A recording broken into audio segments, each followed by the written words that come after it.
Sundial Creek, located in Orillia, is the last cold water creek in the city. The creek flows into Grant wetlands and runs along the residential areas of Sundial Drive near the corner of Fittins Road and Bay Street. It is connected to a number of other ditches, streams, and berms in the area, and is fed by groundwater flow and runoff from aquifers within the Oro Moraine. I became interested in the issues regarding the creek after hearing about them from student Estella Crosby. To understand how things all began, I visited the head office of the Couchiching Conservancy at Grants Woods on Division Road. There I spoke with the organization's Citizen Science Project Manager, Dorothea Hangard. She now oversees research on conservation properties, working with volunteers to monitor water quality, reptiles and amphibians, invasive species, and species at risk on nearly 12,000 acres of protected land in 6 municipalities. Why is the health of Sundial Creek an important issue for the Couchiching Conservancy? Right. Well, the health of all the water that flows through Conservancy-owned properties is really important for us. So Grant Wetland, up until that point, because of all of the urban development that was happening around it, we were losing interest in it as a kind of, like, it wasn't really a very high functioning wetland anymore. But when we discovered that it had this beautiful cold water creek flowing through it, kind of reignited our interest in the property. And it's important for all the aquatic species that live in it, and not the least of which is the brook trout. Could you describe the siltation issue in further detail? Because of it's a residential area, and it's a little bit hilly in that area. A fair bit of sanding and salting of the roads goes on in the wintertime, and all of that ends up running off into Sundial Creek whenever there's a melting event. It's all running through the ditches and mixing with all the other storm water and flowing into the creek. The silt has ended up creating almost like deltas in Sundial Creek of sand, and it's not the natural bottom, and it will choke the brook trout egg masses, and eventually brook trout will not be able to survive in that stream any longer. Next, I interviewed Estella Crosby, a grade 12 student at Patrick Fogarty who developed an interest in the issue of Sundial Creek and has become involved in doing research about the issues as part of a school project. When did you first hear about the issue in Sundial Creek? I first learned about the problem with Sundial Creek when I went on a field trip with the environmental studies class. We did a benthic macroinvertebrate test, and the results came back low, which means that there's possibly pollution in the creek. What concerned you and how did you become involved? It concerned me that there were supposed to be fish in there. After that, I decided to make the creek the subject of my CCT, so I'd be able to focus a lot of time and effort on it. Mr. Cole and I went to Sundial Creek and we did a chemical water quality test and looked at the results of that. And we also looked at the results of a chemical water test that the Couchiching Conservancy had done.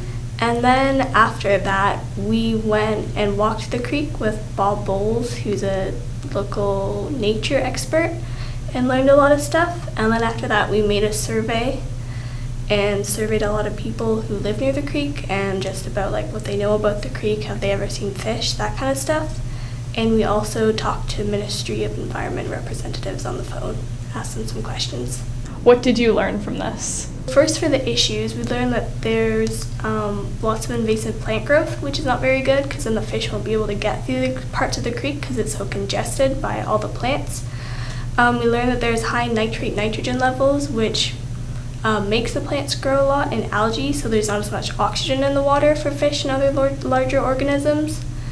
We learned that there's issues with stormwater mixing with the creek, which is bad because it's full of pollutants from like pet feces and car runoff and stuff. And we also learned that the residents themselves didn't know a lot about the creek. Most of them didn't know what the name was of it or that it was protected by the Ministry of Environment or anything like that. What did you do with all the information you collected? Mr. Cole and I made it into like a slideshow presentation, and I presented it as a deputation presentation to the Environmental Advisory Committee. To understand the issue of siltation further, I traveled to the home of Stan and Sophie Mathewson of Southwood Circle. How long have you lived near Sundial Creek? We've had the pleasure of owning this property for the last 3 years, and the hard work of owning this property in the last 3 years. Yeah, we moved here from Bayshore Village in 2015, and we knew the pond was here. It looks like it's not very deep at all. It looks pretty filled in. So we thought about what the reasons were, and it was pretty obvious as soon as we went up the creek that comes down from the corner of Bay and Fittins, that it was largely road sand, because it was just packed. I mean, you could walk on the creek bed, it was just hard packed sand. So we went, okay, so it looks like the city has some responsibility to deal with this. And we chatted with our neighbors and got some background and history, and they said, well, we've talked in the past, we haven't really got very far. But I think with the city's emphasis on stormwater management, I think they're much more receptive than they were a few years ago. What changes have you noticed over the years? I guess 3 years ago, when we moved in, that delta was not there. So it was pond as far as you could see. So where that duck is walking right now was water. And so just in 3 years, that delta has formed. And the pond it's probably half the depth it was 3 years ago. So that's how much sedimentation has occurred in 3 years. Tim Lauer is a longtime resident of Orillia. He was first elected to Orillia Municipal Council in 1997 and is currently one of 2 councillors representing Ward 4, which includes Sundial Creek. As a member of the City of Orillia's Environmental Advisory Committee, Mr. Lauer has a keen awareness of how important the environment is to the overall health and well-being of the community. When were you first made aware of the issues in Sundial Creek? I guess we were contacted originally by the Couchiching Conservancy, who had been doing testing. I'm pretty sure it was 2 years ago. We were contacted by the Conservancy, and they had been doing some testing and found some high nitrate levels, and so they thought we should be made aware of that. What do you hope the city will be able to accomplish in the future regarding the creek? Well, the creek's got 2 problems. It's got the nitrate problem, but it's also got a silt problem, which is just as crippling. And so we're going to probably be looking at this in 2 fronts. The silt, I think, is quite a handleable problem, right? We can deal with that. We can figure that one out. It's almost a mechanical thing, as in, we have sand on the road, and the road gets into the creek, and we got to figure out a way of stopping that, along with some construction issues. But the nitrate's going to be a little bit of a different problem, because the whole area north of Fittins was originally, actually north of North Street, I guess. I think that's why they called it North Street, was township, and therefore there were lots of septics up there, and there still is septics up in there. And I've just discovered there's quite a few more septics than I originally thought there were. And so some of them are decommissioned, but they could be leaking. Some of them are just not working, or need some service and that kind of thing. So to get at that problem is going to be fairly significant, and I'll be interested to see how we do handle that. Jane Bonsteel is a volunteer with the Water Quality Monitoring Team of the Couchiching Conservancy. She has been monitoring water quality in Sundial Creek and Grant Wetland for the past year. I met up with her to discuss what she had noticed about nutrient loading and nitrate-nitrogen issues. When did you first find out about the issues in Sundial Creek? I moved to Orillia a year and a half ago or so, and I thought I could volunteer for the Couchiching Conservancy doing some water quality testing, and that's when I heard about the history. I wasn't here when they originally discovered the higher levels of nitrogen. What did you find out with the progression of the water testing? Well, we've over the last year or so, I've been testing the nitrate nitrogen levels in various points in the creek, upstream near the sort of the headwaters up on Sundial Drive, and then down through Grant's wetland upstream of where Southwood Creek comes in, and then downstream of Southwood Creek, and have found levels of nitrogen of up to about 4 milligrams per liter, which is very high. There shouldn't really be any detectable nitrogen in surface water. What are the issues associated with nitrate nitrogen? Be toxic to fish, and because this is a cold water stream and has been known and still supports some brook trout, the nitrogen is not good for that population. And the other issue that I found over the last several months is elevated chloride levels, and that's quite alarming. They were over 100 milligrams per liter of chloride, and that again is indicative of poor water quality and will not support a healthy fish population. Next, I traveled to Sundial Creek to interview local naturalist Bob Bowles. He is known throughout Simcoe County and Muskoka for his ecological stewardship. Bob has many accomplishments in founding Kids for Turtles, Friends of Scout Valley, and hosts the show Focus on Nature. What kind of invasive plants have made their way into Sundial Creek? Mainly it's garden escapes. You can see this is sort of a roadside ditch that has lawn coming right up to it. And although we're getting watercress, that it is a native plant that's actually growing in there, you'll see some hostas and some forget-me-nots and some periwinkle, which are planted in the garden but have spread down and established on the moist riparian zone of the creek. What impact does the presence of these plants have on the creek? What happens is most of them, once they get into this environment, they spread quickly. There's lots of moisture here, there's lots of phosphorus and nitrogen loading coming down, so they grow quickly and they form a dense mat, crowding out open areas for the trout, the brook trout, and aquatic plants, and so they choke off the whole stream. Basically, this is an aquifer, a cold water stream that's flowing down and into Lake Koochiching, but these invasive species are choking it off and just overtaking and dominating the vegetation. What role do riparian zones play in maintaining a healthy creek? Riparian zones are so important, especially here in Orillia where we're on a moraine. We're almost like a basin here and we're on the ridge of it. And the moraine has aquifers under it, cold water bubbling up from the till, the glacier till that was left there. That's the coldest, clearest water going.